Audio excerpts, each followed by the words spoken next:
Hey everybody, here's a pretty common misconception. Closing costs is not the same thing as cash to close, and it's important you know the difference between the two. So listen in. Thanks for tuning in to the Realtor Moms Podcast. I'm Tasha. And I'm Jamie. We're full-time realtors in the FM and surrounding areas, and admittedly average moms. This is how we sell homes. And try to keep our kids alive. Hello, RMP listeners. Hello. It's been a bit, but Jamie and I are back, and we have talked about this a little bit, but we talk with our buyers all the time about closing costs and, cash to close. Right. And it sounds like the same thing. Yes, it sounds like the same it's thing, not. but they're very different terms and they mean very different things. So today, that's what we're going to be talking about, cash to close versus closing costs. So to start off with, anytime I sit down with a buyer, this is what I share with them. Yes, you have your closing costs when you're going to be purchasing a home, but that's not all the costs involved.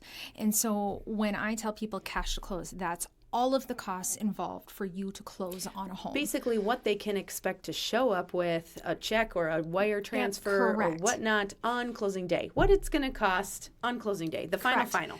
I think what happens a lot of times is buyers sit down with their lenders and they're talking about how much down payment they need, right? Correct. Like 2.5%, 3.5%, 5%, 1%, 0%. 20%. Yeah, 20%, exactly. So when they get that kind of information, if it's a $100,000 house, you're putting 20% down, you think, great, I'll show up on closing day with $20,000. And that's not reality. It's not quite reality. Yeah, there's always some costs, and those can fluctuate. Right? Yeah, it depends on lots of things. Yes. So when you think about your cash to close, it's going to be your down payment. It's going to be your closing costs, all the costs involved from your lender to the title company you're working with. And then it will also include what's something called your prepaids for at least I forget about prepaids sometimes. Prepaids. Think That's about a good one. a lot of people, I would say 98% of my deals, it varies. It's up to the buyer how they want to structure their loan. But a lot of people start what's called an escrow account. And in that escrow account, every month when you make your monthly payment for your house, you also, with that escrow account, can put money aside for taxes, specials, homeowners insurance. Right. And that way when those bills come due once a year, then they can, the mortgage company can pay that on your behalf. So those are called prepaids. Right. But just think about and you get a little credit from the seller sometimes, depending on what state you're in, what time of the year it is, and how the offer is structured. Correct. You may, at the closing table, if it's a $4,000 a year that you pay in taxes, for example, and we're 3/4 of the way through the year, and the taxes are due at the end of the year, well, the seller has owned the home for 3/4 of the year. So that you will, generally speaking, most purchase agreements are written like this, but everything's negotiable, right?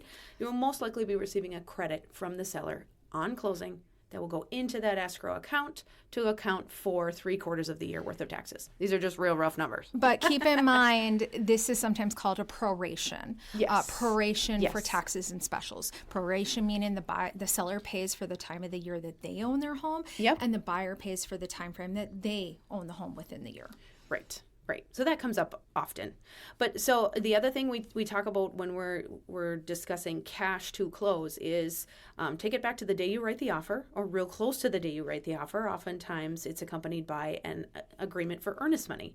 Correct. So in my silly little example of you buy a $100,000 house and you put $20,000 down, if your earnest money agreement was for $10,000, you have already brought $10,000 of the total monies that are needed for closing.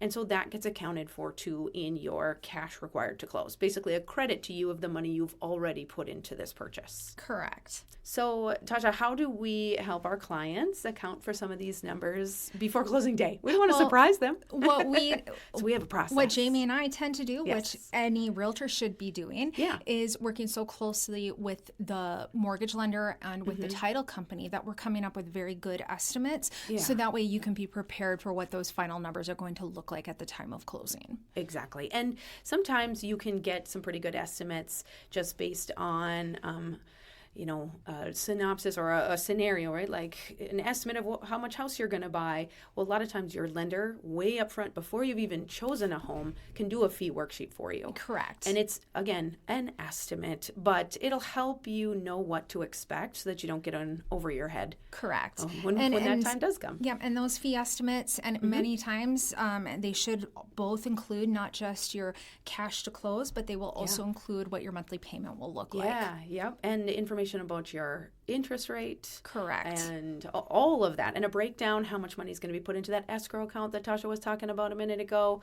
So it's super, super informative. Correct. Well, if you have any questions, feel free to reach out to either Jamie or I. We'd love to help you. We would love to hear from you. Thanks so much for listening. If you liked what you hear, you can check out our library of tons more episodes on RealtorMomsPodcast.com. You can also find us on Apple Podcasts or Spotify or just about anywhere you listen to podcasts. And please never hesitate to reach out. We would love to be your realtors. This podcast is produced by Realtor Moms Podcast.